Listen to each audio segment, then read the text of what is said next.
plutôt cohérente. Et ensuite, vous êtes un petit peu délié.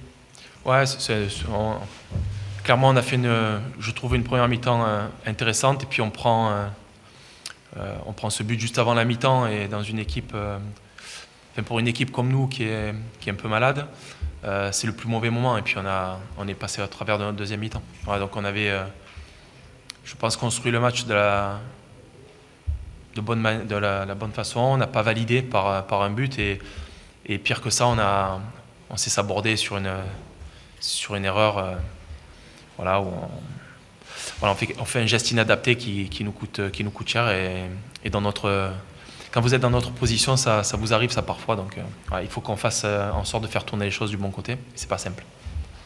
On a vu que vous avez repris la seconde période avec quand même pas mal d'intention, beaucoup de dynamisme. Quel est votre gros regret sur cette deuxième période, et qu'est-ce qui vous a manqué selon vous pour égaliser à ce moment-là? Ouais, on manque d'efficacité en ce moment, mais on sent qu'il y a un peu de doute. Et voilà, même si je trouve que Issa Soumaré fait un bon match, on a trouvé que Sidibé avait fait un bon match aussi par rapport à ce qu'il avait fait ces derniers temps. On essaie de travailler sur la mise en confiance individuelle, voilà, des garçons, mais ça n'a pas suffi ce soir. Voilà. Et puis voilà, Sochaux est une équipe qui est capable de contrer, capable de faire mal quand elle récupère le ballon. On a rendu des ballons qui nous ont exposés. Ouais. Est-ce que le regrettable finalement, c'est pas aussi les 15 dernières minutes où on voit vraiment votre équipe un petit peu coupée en deux avec beaucoup d'espace, notamment au milieu de terrain? Ouais, je dirais que les 15 dernières minutes, c'est une équipe qui a perdu. Ouais, contre une équipe qui est certaine d'avoir gagné, ça arrive parfois en football, ça, même souvent. Et ouais, il y a plus rien, quoi. Il y a plus rien à en tirer. On espérait juste pas sacrifier la fin du championnat avec un garçon qui dégoupille et qui prenne un carton rouge. Ouais. Je sais que c'est peut-être dur à comprendre et à entendre pour les gens qui sont à l'extérieur, mais les garçons ont tellement donné dans la préparation de ce match que voilà, être mené à la mi-temps comme on est mené juste avant de rentrer au vestiaire, ça n'en est jamais remis en fait. On a pris un coup sur la tête, un coup de plus. Ouais. Juste un petit mot aussi sur le choix du gardien. Est-ce que vous pouvez expliquer pourquoi vous avez décidé d'être le jeune titulaire aujourd'hui? On a bien observé l'attitude de nos gardiens. Nico a vécu un match difficile à Niort. Voilà, et c'est les garçons qui sont impactés aussi par les résultats difficiles. Voilà, on a voulu mettre de la fraîcheur aussi. Voilà, on sait que un gardien, il a le droit de tourner aussi de temps en temps. Et voilà, on a voulu mettre un coup de fraîcheur. Et on sait que Romain répond présent quand on a besoin de lui. Alors vous avez dit avant le match que la réception de Sochaux était peut-être la plus compliquée des 5 dernières réceptions qui vont rester. Donc aujourd'hui, qu'est-ce que vous avez envie de dire à vos joueurs, parce que voilà, il y a encore 7 matchs, encore la place. Je leur ai rien dit à la fin du match. C'est la première fois parce que j'ai pas trouvé les mots. Je sais qu'ils sont déçus. Voilà, il faut. Moi, ce que je veux, c'est qu'on les joue ces 7 matchs. Qu'on les joue de la première à la 95e minute, en essayant de commettre le minimum d'erreurs et de valider quand on a des possibilités de valider. Vous dire aujourd'hui qu'on est en vie, mais évidemment, on est en vie. On voit bien que c'est une équipe qui est en vie. C'est pas une équipe, voilà, qui est à 1000 km de cette équipe de Sochaux, je trouve, sur le match. Mais on manque vraiment d'efficacité en ce moment et de confiance.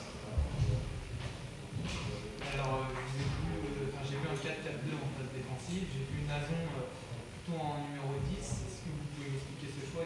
Et je l'ai vu aussi frustré en sortant. Est-ce que vous pouvez m'expliquer son mental? Son état mental, bon, je ne sais pas, il faudrait lui demander, mais voilà, Duc, c'est un joueur important de l'effectif, on le sait. Mais voilà, on l'a tous vu, il n'a pas fait son meilleur match. Voilà, c'est un garçon il est déçu de sa prestation, je le sais, parce que c'est quelqu'un qui est honnête. Et il sait très bien qu'il a pas fait ce qu'on attendait de lui et ce que lui attendait de lui. Voilà, c'est un joueur cadre aujourd'hui. Et ouais, je l'ai trouvé emprunté sur le match, vraiment emprunté. Voilà, on attendait plus de Duc autour d'Issa. Voilà, on avait imaginé d'autres relations entre les deux parce que c'est deux garçons qui s'entendent bien et on voit de très bonnes choses à l'entraînement. Justement, avant ce changement tactique, vous avez aussi permuté les joueurs à partir de la 15e, 60e. Pourquoi? Qu'est-ce que vous cherchiez à ce moment-là et qu'est-ce qui vous a déplu pour que vous fassiez cette permutation?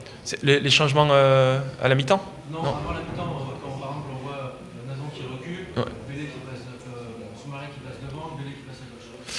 Non, en fait, on était comme ça. Hein. On était comme ça dès le début. En fait, nous, on avait voulu animer avec Gbélé Garland excentré, mais c'était un faux numéro 10. Il devait rentrer à l'intérieur du jeu pour jouer sous leur ligne, parce que c'est une équipe qui aime agresser. On voulait jouer sous leur ligne. Ça, je trouve que ça a plutôt bien fonctionné. Et puis après, quand on est à la perte de balle, évidemment, le garçon qui était le plus proche devait aller se replacer sur le côté. C'est pour ça que vous avez vu quelques rotations. Mais non, on était... moi, vraiment, ce que j'ai dit aux garçons à la mi-temps, hein. Clairement, j'étais satisfait de la première mi-temps. Mais je n'étais pas satisfait qu'on prenne un but juste avant la mi-temps, et puis un but quand on a un corner pour nous, et qu'on a la possibilité de frapper ou de jouer large, et puis qu'on se fait attraper comme ça. Ouais, je trouvais que c'était le pire des scénarios, encore une fois, dans la position dans laquelle on est, quoi. Mais être un homme, c'est savoir de se relever aussi de ce genre de choses.